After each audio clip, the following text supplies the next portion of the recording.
So guys, আমরা সাধারণত কি জানি যে ভূত কোথায় থাকে? কোনো একটা অন্ধকার জায়গায়, কোনো একটা পুরো বাড়িতে, বা কোনো এক জঙ্গলে, তাই তো? বাট আজকে যে ঘটনাটা আমি তোমাদেরকে বলবো, যেটা আমার সাথেই ঘটে, সেটা এমন একটা জায়গায় ঘটেছে যেটা জানলে তুমিও চমকে যাবে। এবং গাইজ, এই যে ঘটনাটা, এটা আমি ফার্স্ট টাইম কারোর সাথে শেয়ার করছি বা তোমাদের সাথে শেয়ার করব। মানে আমার কোনোদিন সাহস হয়ে উঠেনি যে এটা আমি শেয়ার করব আর এটাকে কেউ বিশ্বাস করবে। কারণ আমি যা দেখেছি আর যা এক্সপিরিয়েন্স করেছি, সেটা তুমিও না করলে হয়তো তুমি বুঝতে পারবে না। বাট আমি যতটা পারবো ততটা সেটাকে বলার চেষ্টা করব। So please watch the full video. এবং গাইজ, আই এম শিওর যে এই স্টোরিটা শোনার পর তুমিও তোমার ভক্তিকে প্রশ্ন করতে বাধ্য হবে। সো ঘটনাটা জানার আগে প্রথমে সবাইকে জানাই হ্যাপি নিউ ইয়ার। আর ভাই, ঘটনাটা কি, চলো জানা যাক।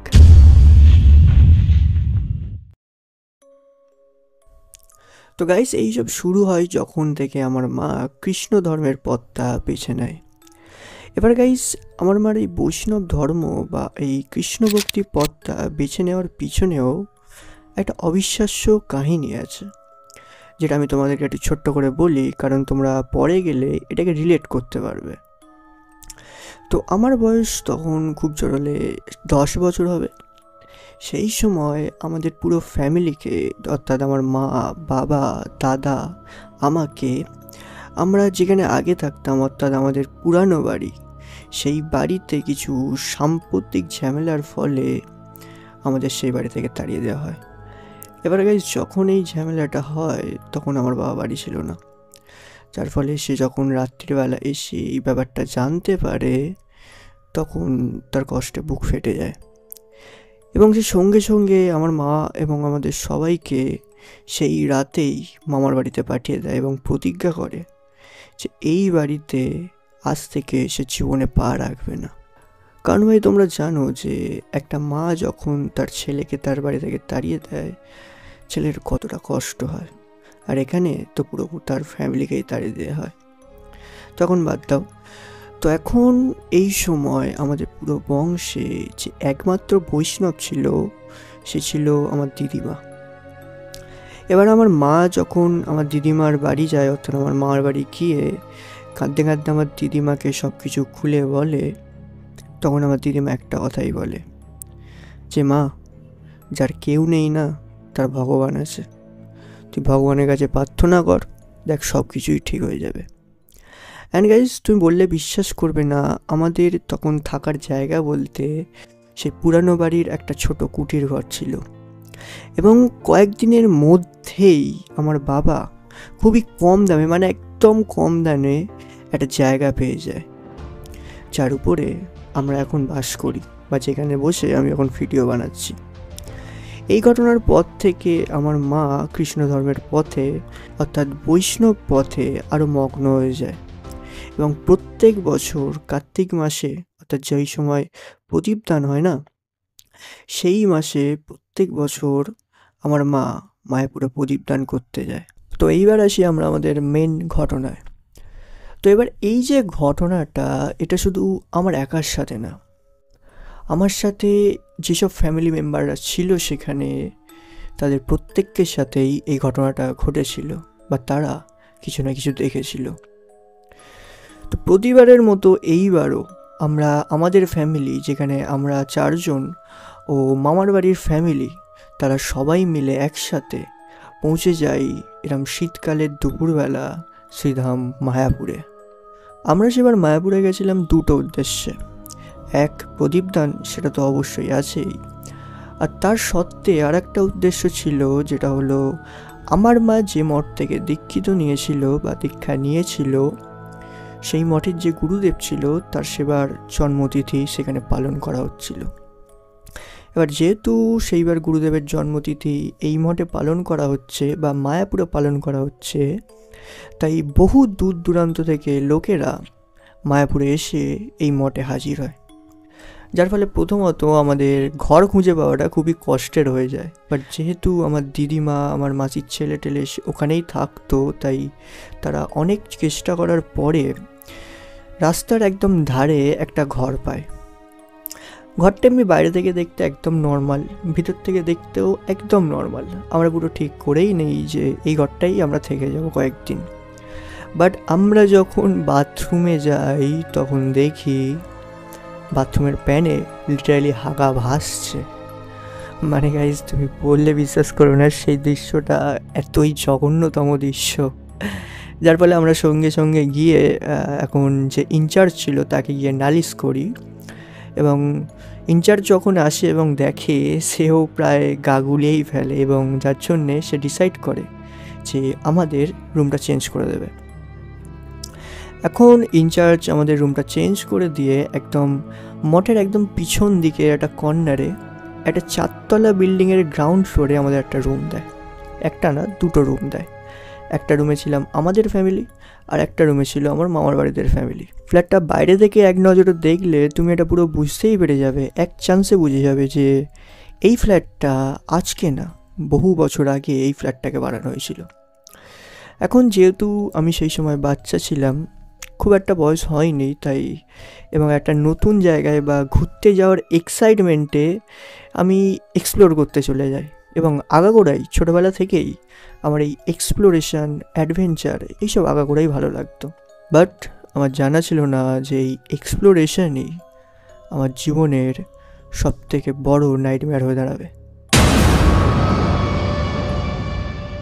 তো প্রথমে আমি বাইরেটা চেক করি, এবং বাইরে কিছু ইন্টারেস্টিং না পাওয়ার ফলে আমি ডিসাইড করি আমি সেকেন্ড ফ্লোরে যাব।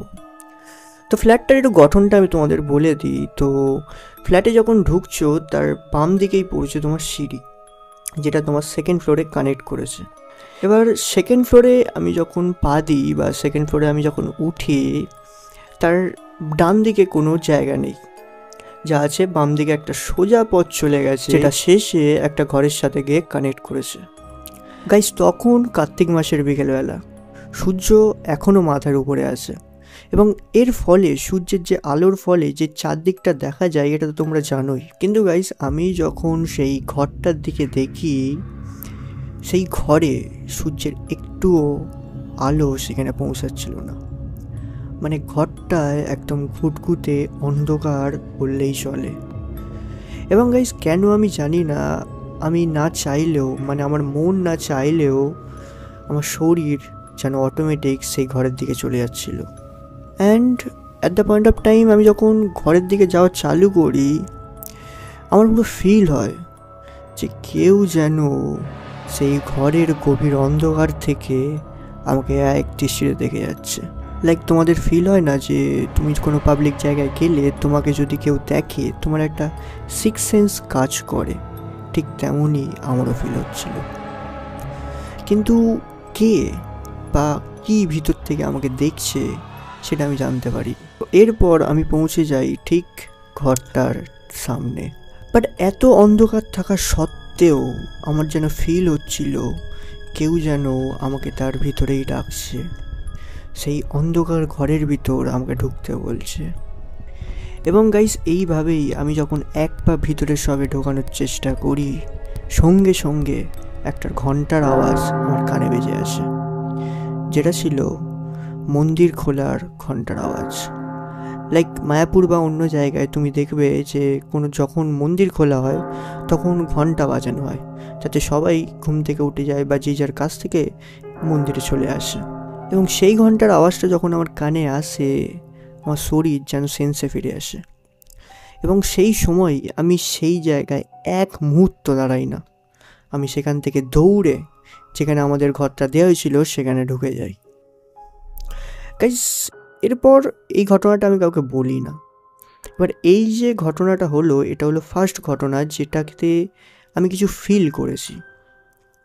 এবার গাইস, এরপরে যেটা আমি দেখেছি সেটা লাইক আজও যদি আমি ভাবি আমার গায়ে এখনও গুজবাম্পস দিয়ে ওঠে, এবং সেই দৃশ্য আজও আমার চোখের সামনে জল করে ভাসছে।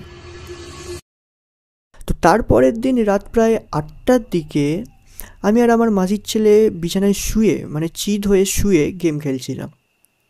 এখন সেই সময় আমার কাছে ফোন ছিল না, কিন্তু আমার গেমের অ্যাডিকশান আগাগোড়াই ছিল, যার ফলে আমি মাসির ছেলের পাশে শুয়ে তার গেম খেলা দেখছিলাম এবং ওয়েট করছিলাম যে কখন সে আমাকে একবার গেম খেলতে দেবে। এবং যেহেতু তখন গরমকাল ছিল এবং তুমি জানো যে গরমকালে কেমন মশার দাপট হয়, তাই আমি একটু উঠে একটা ধূপ জ্বালিয়ে দিয়ে একটু দরজাটা ফাঁকা করে দিই, যাতে মশাগুলো বাইরের দিকে বেরিয়ে যায়। এই করে দিয়ে আবার শুয়ে পড়ি এবং ওয়েট করি যে কখন গেম খেলতে দেবে।